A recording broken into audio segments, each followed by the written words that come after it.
Can ADHD affect your eating habits? Does it make you more likely to have binge eating disorder? Hi, I'm Dr. Roberto Olivardia. I specialize in ADHD and eating disorders, and I'll be answering some of the internet's biggest questions on how ADHD affects body image.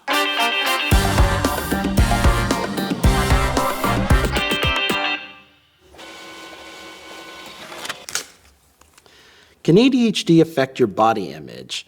Yes, a lot of times with ADHD, it can unfortunately take a negative hit on somebody's self-esteem. And that area of negative self-esteem can affect other parts of self-esteem, including how somebody feels about their appearance or their bodies. Having ADHD can make health hygiene behaviors pretty challenging and difficult, which can also impact how people feel about themselves physically. Health hygiene behaviors include things like eating healthily, taking a shower, brushing one's teeth, flossing one's teeth, exercising regularly. All of those things can be pretty challenging for people with ADHD. And lastly, when you feel not great in one area of your life, particularly with your executive functioning, it might make you want to overcompensate in another area, such as your physical appearance, to make up for those feelings of inadequacy.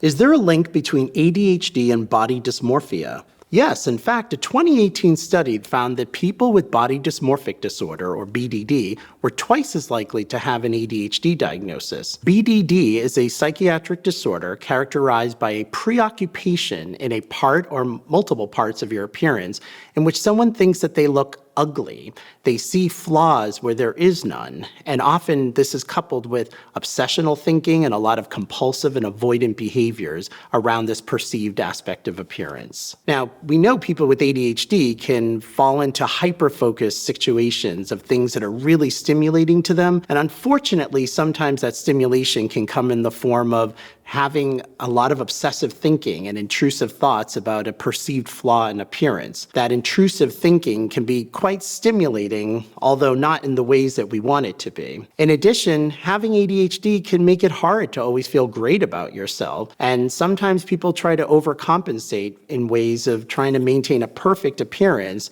to overcome those parts of themselves they don't feel so great about.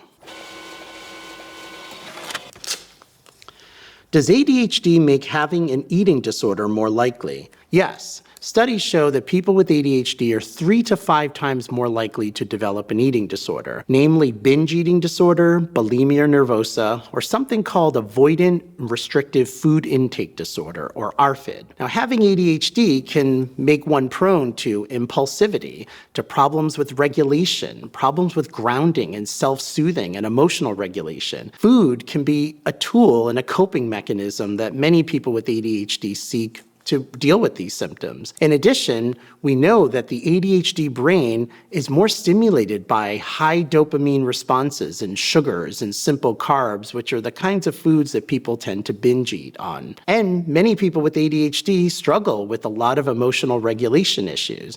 So food can become the way that they cope with boredom, with frustration, with sadness, even happiness in many ways. This is a great question because eating disorders are vastly undertreated, and most people, including in the medical field, don't know of this connection between ADHD and eating disorders. So if this is something you're struggling with, please talk to your doctor about it. And if you're finding this video interesting so far, be sure to check out our channel. We have a lot of helpful content about ADHD, including how it affects mental health, physical health, and more.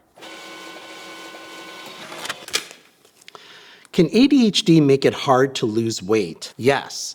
Having ADHD can make it very difficult to lose healthy weight or follow a medically prescribed eating plan. Symptoms of ADHD include things like impulsivity and struggle with executive function. And think about it, to eat healthily, we have to have forward thinking. We have to make decisions way ahead of time. We have to have time management skills. These things can be a lot executively for someone with ADHD, but it's not that people with ADHD don't want to eat healthily and don't try. So it's very important to understand this connection because unfortunately, many people with ADHD, and sometimes those around them, may shame them for feeling like they're not trying hard enough. Some things that could be helpful is using a meal planner, using recipes that don't have a million ingredients. Any of these things and other simple strategies can make losing weight in a healthy way not as difficult.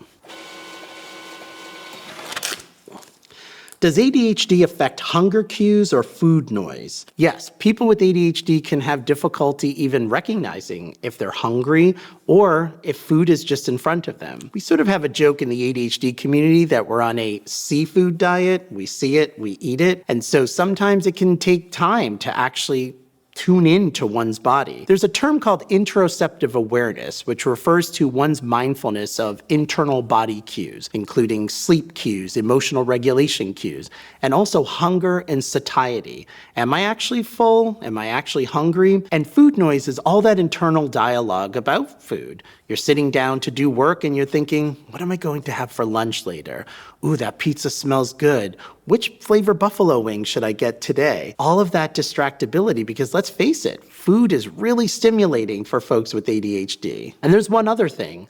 ADHD medication can sometimes have appetite suppression effects, at least at the beginning of taking a medication trial. This can make it confusing to even know if one is hungry. So there are some tips around this, setting reminders to make sure you're eating something, particularly something high in protein throughout the day, or loading up on those calories before you take your medication, because even during that period of time that you're not eating, later on, your body's going to really be hungry, and that could set oneself up for eating too much. And working with your doctor around this and developing different strategies to make sure that you're getting the proper nutrition you need is very important. Healthy eating tips for people with ADHD. Yes, I have personal experience with this as someone with ADHD, and strategies that I share with my clients that they find a lot of success with. Start with putting your utensil down when you're chewing and swallowing food. Once it gets digested, pick up the utensil again. Using smaller plates for portions. After you eat a portion, wait a couple minutes, maybe set a timer if you're by yourself, or engage in conversation if you're having dinner or a lunch with somebody else before getting a second portion. And healthy eating is not just when we sit down for a meal, it includes shopping for food. Write a list before going to the supermarket when you're in a state of mind where you're more aligned with your healthy goals, and only buy what's on the list and never go to the supermarket hungry. Trust me, doesn't work very well. All of these tips, albeit may be very small, but could really make a substantial difference in eating more healthy. Hey, you made it all the way here. Thank you so much for watching. If you want to help make a difference, please like this video and subscribe to our channel. By subscribing, you'll support Understood's mission of making sure that the 70 million people with learning and thinking differences, like ADHD and dyslexia, can thrive.